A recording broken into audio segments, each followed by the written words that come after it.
স্বাগত জানাচ্ছি খাতুনগঞ্জ থেকে মতিঝিলে। সাথে আছে আমি শামীম জাহেদি। গত কয়েক সপ্তাহ ধরে বাড়ছে গুরুত্বপূর্ণ নির্মাণ সামগ্রীর দাম। অবশ্য ব্যবসায়ীরা বলছেন, আন্তর্জাতিক বাজারে দাম বৃদ্ধি আর পরিবহন খরচ বাড়ার কারণে দাম বাড়াতে বাধ্য হচ্ছেন তারা। আজ আমাদের আলোচনার বিষয় নির্মাণ সামগ্রীর দর। এই নিয়ে আলোচনা করতে আমার সাথে স্টুডিওতে রয়েছেন জিপিএইচ ইস্পাত লিমিটেডের বিপণন ও বিক্রয় বিভাগের সহকারী মহাব্যবস্থাপক মোহাম্মদ এনামুল ইসলাম এবং ক্রাউন সিমেন্টের বিপণন ও বিক্রয় বিভাগের জ্যেষ্ঠ মহাব্যবস্থাপক ইঞ্জিনিয়ার মোহাম্মদ শাহিদুর রহমান। জনাব শাহিদুর রহমান এবং জনাব এনামুল ইসলাম, আপনাদেরকে স্বাগত জানাচ্ছি এই অনুষ্ঠানে।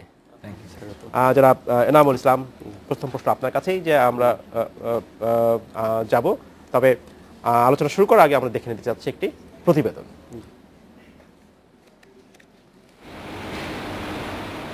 ঘরবাড়ি আর যে কোনো স্থাপনা নির্মাণে লোহার রডের কোনো বিকল্প নেই। গেল ৩ মাসের ব্যবধানে এই উপাদানটির দাম বেড়েছে প্রায় ২৫% মতো। রডের বাজারের এই অস্থিরতার কোনো কারণ খুঁজে পান না খুচরা ব্যবসায়ীরা। দাম বাড়লেও এখন কাস্টমার আসতেছে না, ভয়ে আছে কাস্টমার, কি কমবে না কে বাড়বে, অটোমেটিক বাড়ায় আবার অটোমেটিক কমায় ফেলে, মানে স্থির থাকতেছে না।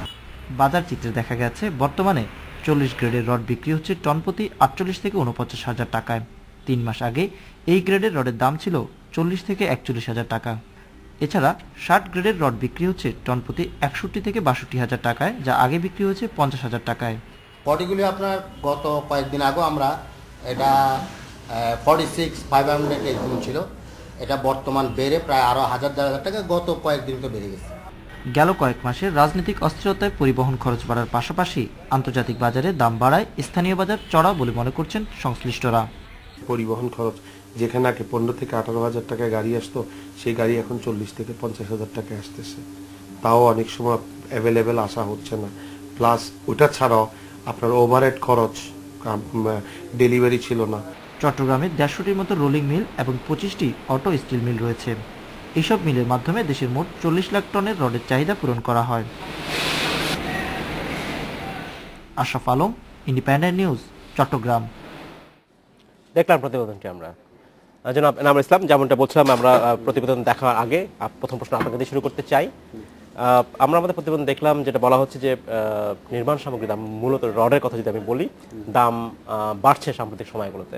এর একটা বড় কারণ বলা হচ্ছিল যে রাজনৈতিক সংঘাত চলছে দেশে, তো সেইটা অবরোধ হরতাল এই মুহূর্তে নাই। পরিবহন খরচ আমি ধরে নিতে পারি যে কমে গেছে। আর কি কোনো কারণ রয়েছে এই যে নির্মাণ সামগ্রী, বিশেষত রডের কথা যদি বলি, কেন দাম বাড়ছে? প্রথমে ধন্যবাদ জানাচ্ছি ইন্ডিপেন্ডেন্ট কর্তৃপক্ষকে এখানে আসলে সুযোগ করার জন্য। আপনাকে ধন্যবাদ জানিয়ে, অ্যাকচুয়ালি বর্তমানে নির্মাণ সামগ্রীর ক্ষেত্রে স্টিল, বিশেষ করে রডের প্রাইস বা রডের ইয়ে দিয়ে সবচেয়ে দামি প্রোডাক্টটা হচ্ছে রড। স্টিল একটা ঘর তৈরি করে, বিল্ডিং তৈরি করতে, তো দামটা যেটা একটু আগে আমরা একটা প্রতিবেদন দেখলাম, যেটা যে গত ২-৩ মাস থেকে রডের দাম বেড়েই যাচ্ছে। তো এর জন্য পলিটিক্যাল যে ক্রাইসিস, বর্তমানে দেশের যে হরতাল অবরোধের কারণে দাম একটা মেজর একটা দাম বেড়ে গেছে পার টনে। কারণ আগে যেখানে চিটং থেকে ঢাকাতে, আমি পরিবহন খরচ যদি বাদ দেই, আর কি কারণ হচ্ছে দাম বাড়া? এছাড়াও যেটা হচ্ছে যে ইন্টারন্যাশনাল মার্কেটে গত ২-২.৫ মাসে পার টনে প্রায় $50 মতো রেট বেড়ে গেছে। তার 45 থেকে $50 মতো পার টনে। $50 দ্যাট মিনস আমরা ৪,০০০-৪,৫০০ টাকার মতো আমরা ধরতে পারি। ইন্টারন্যাশনাল মার্কেটও রডের দাম বাড়তেছে। এর পাশাপাশি আমি যেটা মনে করি আরেকটা কারণ হচ্ছে রড এবং সিমেন্টের ক্ষেত্রেই, যেটা হচ্ছে এই সিজনটাই হচ্ছে আমাদের বর্তমানে পিক সিজন হিসেবে ধরা হয়। রড এবং সিমেন্টের ক্ষেত্রে আমাদের ডোমেস্টিক ভাবে আমরা যদি মনে করি, পিক সিজন হলে দাম বাড়াতে হবে। তো পিক সিজন হলে দাম বাড়ানো না, তখন একটা স্ক্যারসিটি থেকে যায়, ক্রাইসিস থেকে যায়। আপনি তো আপনার তো ডিমান্ড আপনি জানেন যে এই সময়টা পিক সিজন, সো আপনি সেভাবে আপনার প্রোডাকশন বাড়াবেন। সেইভাবে এখন এই প্রোডাকশন যদি বাড়ানোর কথা বলেন, তাহলে আরো একটু পিছনে যেতে হয়। তো সেই ক্ষেত্রে যে গভর্নমেন্টে বর্তমানে আমাদের যে গ্যাসের ক্রাইসিস, তারপর এইসব সমস্যাগুলো চলে আসে। আমাদের এরকম কিছু ব্যারিয়ার দেওয়া থাকে স্টিল ইন্ডাস্ট্রি, বিশেষ করে চিটংয়ে। জনাব ইসলাম, আমি আপনার কাছে ফিরে আসবো। ধন্যবাদ আপনাকে। জনাব শাহিদুর রহমান, আপনার কাছে প্রশ্ন। সিমেন্ট নির্মাণ সামগ্রীর আরেকটা বড় একটি গুরুত্বপূর্ণ উপাদান। সিমেন্টের বাজার কেমন? এখানেও কি দাম বাড়ছে? আমি যদি পরিবহন খরচটা বাদ দিই বলি, আসলে মানে অনেস্টলি বলতে হলে হ্যাঁ। সিমেন্টের যেটা হয়েছে যে অত্যন্ত কম্পিটিটিভ মার্কেট। আচ্ছা। মানে যেখানে দেখা যাচ্ছে নর্থ বেঙ্গলে একটা সিমেন্ট পাঠাতে মানে পার ব্যাগে কস্ট ছিল হয়তো 32 টাকা বা 30 টাকা, সেটা কিন্তু হরতালের কারণে আমি এখন কিন্তু হরতাল অবরোধ আমি এই আমি মুহূর্তে একটু বলি যে সেটা কিন্তু 110 টাকাও আমাদের পাঠাতে হয়েছে, কিন্তু আমরা কিন্তু দাম বাড়াই নাই। কারণ এটা হলো কি যে এই মানে লসটা আমরা কিন্তু আমাদের ঘাড়েই নিয়ে নিয়েছি।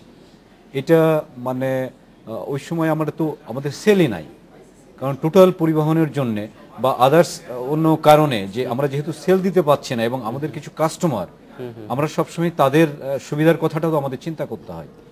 তো দেখা যাচ্ছে তার প্রজেক্টটা বন্ধ হয়েছে, তার সাথে আমার একটা চুক্তি আছে, ওর একটা দামে আমি বিক্রি করছি। আচ্ছা। তো সেটা হলো যে যে বাড়তি পরিবহন খরচ হয়েছিল সেই খরচটা সম্পূর্ণ আপনারা বহন করেছেন?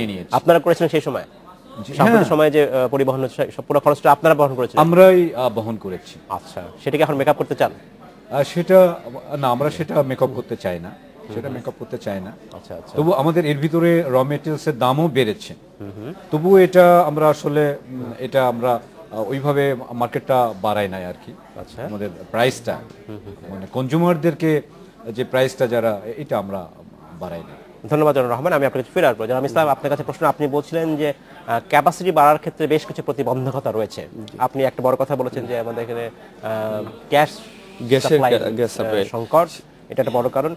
আপনি কি একটু আমাদেরকে এক ধরনের ধারণা দেবেন কিনা বাংলাদেশের, আমি যদি রড মার্কেটের কথা বলি, চাহিদা কতটা আমরা স্থানীয়ভাবে, আমরা কি পুরোটাই স্থানীয়ভাবে আমরা পূরণ করছি?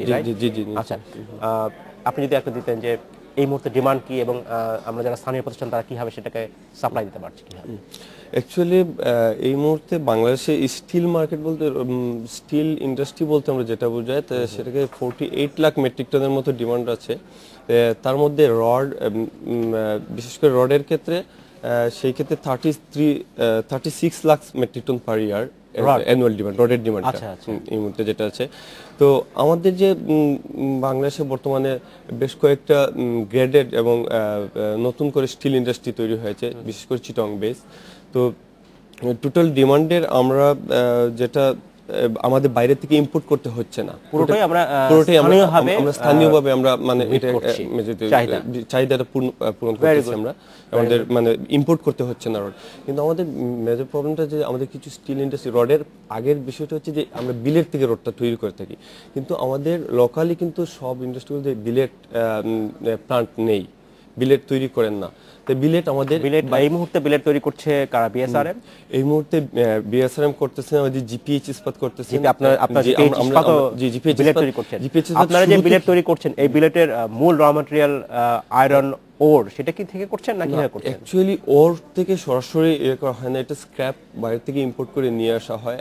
ইম্পোর্ট করে এনে স্ক্র্যাপটাকে আমরা প্রসেসিং এর মাধ্যমে, যে স্ক্র্যাপ আমরা আমাদের চিটাগাংয়ে শিপ ব্রেকিং থেকে যেটা পাই সেটা নাকি আলাদা বাড়তি কিছু? অ্যাকচুয়ালি শিপ ব্রেকিং থেকে যেগুলো আছে এটাও একটা পার্ট থাকে, কিন্তু অ্যাকচুয়ালি আমরা জিপিএইচ এর কথা যদি বলি, আমরা সরাসরি বাইরে থেকে ইম্পোর্ট করে স্ক্র্যাপগুলো নিয়ে এসেছি, আসার পরে আমরা নিজেরা বিলেট তৈরি করি। জিপিএইচ এর শুরু থেকেই কিন্তু আমরা আগে বিলেটের প্ল্যান্টটা করেই দেন রুলিং প্ল্যান্ট করা হয়েছে। সো আমাদের 100% যেটা আছে এটা প্রথম থেকেই বিলেটটা আমরা নিজেরা তৈরি করে থাকি। তো কোয়ালিটিটা এনশিওর করা হয় অ্যাকচুয়ালি মেইনলি বিলেটে যদি কোয়ালিটি এনশিওর করা হয় তাহলে ওটা জাস্ট রিহিটিং ফার্নেসে দিয়ে মানে ওটা জাস্ট রুল করে এটা বের করা হয়।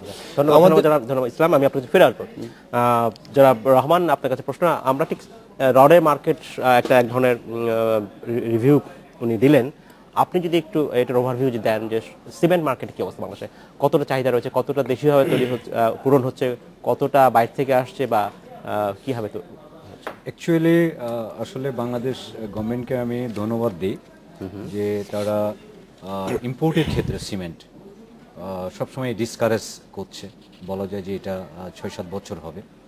তো এই কারণে আমাদের দেশেও এই শিল্পটার অত্যন্ত বিকাশ ঘটে গেছে, বলা যায় যে এটা 100%ই ইন্ডিপেন্ডেন্ট। আচ্ছা, আমরা আমাদের মানে বলা যায় যে এক ব্যাগ সিমেন্টও আমাদেরকে এখন ইম্পোর্ট করতে হয় না। খুবই আনন্দের কথা। তো উল্টা আমরা কিন্তু সিমেন্ট এক্সপোর্ট করে থাকি আমাদের দেশ থেকে, প্রায় 4-5টা কোম্পানি। ক্রাউন সিমেন্ট বোধহয় আপনারা করেন? ক্রাউন সিমেন্ট মানে নট অনলি এক্সপোর্ট যে করে তা না, এটা পায়োনিয়ার এবং এক্সপোর্ট লিডার, এবং টোটাল যে এক্সপোর্ট হয় এটার 45%ই কিন্তু ক্রাউন এক্সপোর্ট করে থাকে। আচ্ছা, তো এটা হলো যে টোটাল বাংলাদেশ এখন যে সিমেন্টের ডিমান্ড যেটা আছে সেটা আমরা নিজেরাই বাংলাদেশ করতে পারছি। নিজেরাই প্রডিউস করছে এবং এটা ফুলফিল করছে, বরং এরা এক্সপোর্টও করছে। ধন্যবাদ জনাব রহমান। আমাদের সময় হচ্ছে একটা বিরতিতে যাবার, ফিরে এসে আমরা আবার কথা বলবো। সময় হলো একটা বিরতিতে যাবার, ফিরছি শীঘ্রই, সাথেই থাকবে।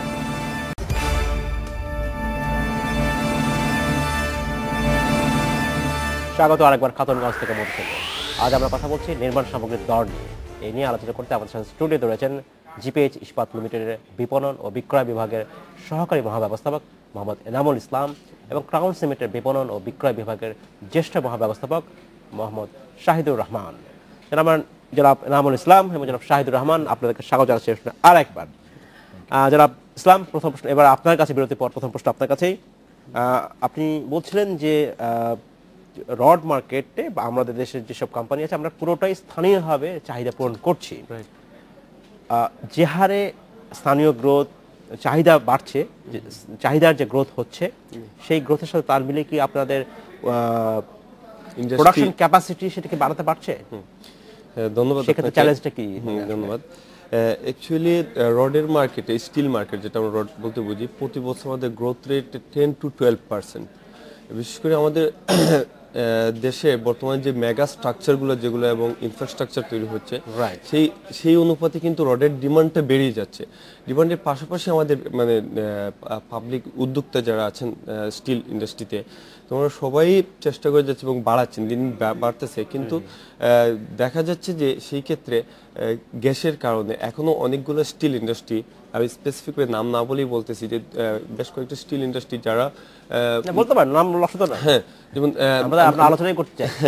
তো স্টিল ইন্ডাস্ট্রি যারা আমরা হয়তো রডের ইন্ডাস্ট্রি আরো বড় করার জন্য, এক্সপান্ড করার জন্য বাড়াচ্ছে, কিন্তু স্টিল ইন্ডাস্ট্রি একটা মেইন কারণটা হচ্ছে গ্যাস লাগে, গ্যাস ছাড়া কিন্তু এনার্জি। তো এনার্জি শর্টেজ, ওইটার জন্যই কিন্তু আসলে আমরা ওই রকম অনুপাতে আগাতে পারি না। তো বর্তমানে দেখা যাচ্ছে যে গভর্নমেন্টের, বর্তমান সরকারের যেভাবে এগিয়ে আসছেন এই যে বিশেষ করে স্টিল ইন্ডাস্ট্রি বা সিমেন্ট সেক্টরে, তো সেই ক্ষেত্রে যদি ওইরকম সামনে এগিয়ে আসেন, আমার মনে হয় যে আমরা লোকালিভাবে টোটাল ডিমান্ডটা আমরা ফুলফিল করতে পারবো। সেটা তো পারছেনই। আমি বলছি যে হ্যাঁ, ওই গ্রোথটা যদি আমরা ধরে রাখতে চাই, প্রোডাকশনের যে গ্রোথ, সেটার চ্যালেঞ্জটা যদি অ্যাড্রেস করা যায় তাহলে সম্ভব হবে। ধন্যবাদ জনাব ইসলাম। জনাব রহমান, আপনার কাছে প্রশ্ন। সিমেন্ট ইন্ডাস্ট্রিতে যে গ্রোথ যেটা আছে, চাহিদা যে গ্রোথ, সেটার সাথে আপনার প্রোডাকশনের কোনো হেরফেরটা কি অবস্থা বা কেমন? আসলে এটা খুবই ইন্টারেস্টিং কোশ্চেন। আসলে যে পরিমাণ ডিমান্ড বাড়ছে, আপনার এটা বলা যায় যে ডিমান্ডটা আমি যদি একটু উল্লেখ করি আপনাকে, তো যেমন 2007-এ এটা জাস্ট এই ইয়ারের মধ্যে পলিটিক্যাল ইনস্টেবিলিটি ছিল, তখন গ্রোথ, রেট অফ গ্রোথ আর কি, পার্সেন্টেজ অফ গ্রোথ, সেটা হলো -8.5% ছিল। কিন্তু সেটা বেড়ে 2008-এ 13.3, 2009-এ 20.4 এবং 2010-এ 30% ছিল। যাই হোক, এটা এসে এবছরে মানে গ্রোথটা হলো 8.45%, যেটা এসে দাঁড়িয়েছে। কিন্তু গ্রোথ যেটা খুবই ভালো গ্রোথ আছে, তার থেকে কিন্তু আরো বেশি গতিতে ইনস্টল ক্যাপাসিটি বাড়ছে, সবাই এক্সপান্ড করছে। কেন করছে? এটা এক্সপান্ড করছে যে ডিমান্ড বাড়ছে, বা আমাদের দেশে একটা মানুষের যে বাইং পাওয়ার বাড়ছে, তারা যে পারচেজ করছে। তাহলে আপনি বলছেন এই যে এক্সপ্যান্ড হচ্ছে, ইনস্টল ক্যাপাসিটি বাড়ছে, তাহলে এই ক্যাপাসিটি বাড়ানোর ক্ষেত্রে কোনো চ্যালেঞ্জ সেই অর্থে আপনারা দেখছেন ইন্ডাস্ট্রিতে, বা সেই অর্থে কোনো বাধা নাই? খুবই নাইস যে কথাটা উনি বললেন যে এনার্জি ক্রাইসিসের কারণে তারা এক্সপ্যান্ড করতে পারছে না, সিমেন্ট ইন্ডাস্ট্রির ক্ষেত্রে কি ডিফারেন্ট? আসলে অন্য কোনো প্রবলেম আমরা দেখছি না, যে এনার্জিও আমরা বলবো যে এটা সলভ হচ্ছে গ্র্যাজুয়ালি। আসলে সবকিছুই গ্র্যাজুয়ালি সলভ হবে এবং হচ্ছে। কিন্তু ঘটনা হলো কি, যে যেমন ডিমান্ড বাড়ছে, সাথে ইনস্টল ক্যাপাসিটি বাড়ছে, অর্থাৎ আমাদের দেশ সংসম্পন্ন হচ্ছে ইন্ডাস্ট্রিতে, সিমেন্টের মতো অন্য। কিন্তু ঘটনা হলো যে পলিটিক্যাল ইনস্টেবিলিটি, যেমন এটি কিন্তু অনেক কিছুই বাধাগ্রস্ত মানে হচ্ছে বা থমকে যাচ্ছে। এখন এই পলিটিক্যাল ইনস্টেবিলিটির কারণেই যে এটা এবারে যে বলা যায় যে বিগত 3-4 বছরে ফ্যাক্টরি এফিসিয়েন্সি ছিল অ্যাবাউট টু 70%, যেটা 2013-এ এসে দাঁড়ালো অনলি 50%, 54% মতো আর কি, যে ডাউন হলো আর কি। একটা ফ্যাক্টরি যদি আসলে 50% বা 55% ক্যাপাসিটি ইউটিলাইজেশন হয়, তো এটা ভায়াবল বা এটা যারা এন্টারপ্রেনার তাদেরকে এটা সামনে চালাই নিয়ে যাওয়া অত্যন্ত কঠিন এবং কঠোর হয়ে দাঁড়ায়। তো সেক্ষেত্রে সবকিছু চেক অ্যান্ড ব্যালেন্স আছে এক্সেপ্ট পলিটিক্যাল ইনস্টেবিলিটি। আচ্ছা, আমি বলবো যে আমরা সেটা নিশ্চয়ই চাইবো। পলিটিক্যাল স্ট্যাবিলিটি না থাকলে আসলে কোনো কিছু অর্জন করা সম্ভব নয়। ধন্যবাদ জনাব রহমান। আমি আপনার কাছে ফিরে আসবো। জনাব ইসলাম, আপনার কাছে প্রশ্ন যে আমরা জানি যে সিমেন্ট ইন্ডাস্ট্রি থেকে সিমেন্ট ইন্ডাস্ট্রি থেকে আমরা যেটা জানি যে রপ্তানি করা হয়, এক্সপোর্ট করা হয়, স্টিলের কি অবস্থা এখানে? রডের কথা যদি আমরা পার্টিকুলারলি স্টিলের বলি, ক্ষেত্রে অ্যাকচুয়ালি যদি আমি বলি যে স্টিলের প্রথমে তাহলে ব্যক্তিগতভাবে আমি জিপিএইচ ইস্পাত নিয়েই বলতেছি যে বাংলাদেশে ফার্স্ট এক্সপোর্ট করেছে শ্রীলঙ্কাতে, বিলেট এক্সপোর্ট করা হয়েছিল যেটা আমরা করেছি।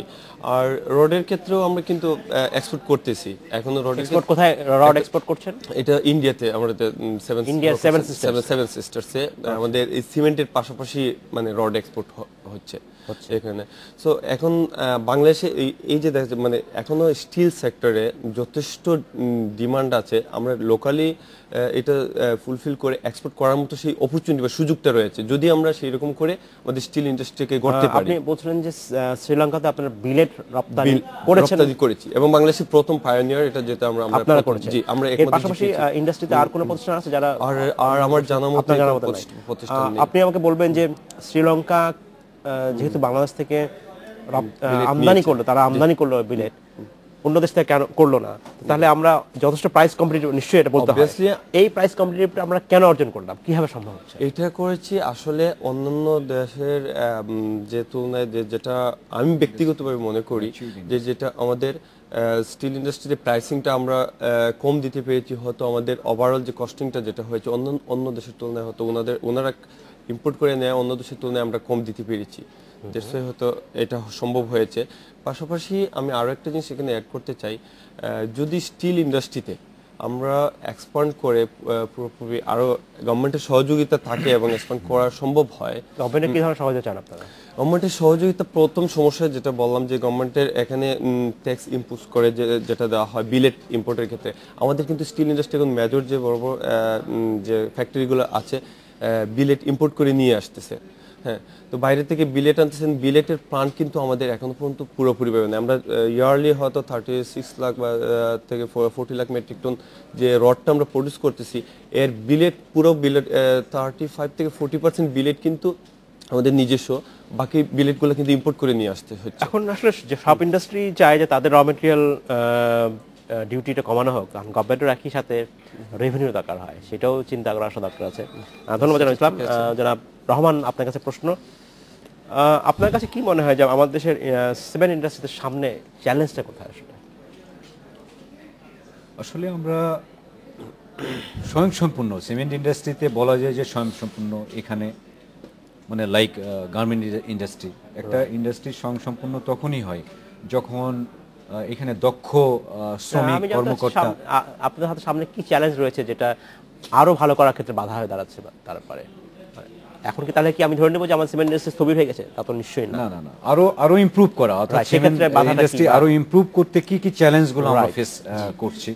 তো যেটা হলো যে আমাদের যদি কোনো এনার্জির ল্যাক না হয়, অর্থাৎ lack of energy, electricity, gas, এগুলো যদি ল্যাক থাকে, অভাব থাকে, তাহলে বাধাগ্রস্ত হবে।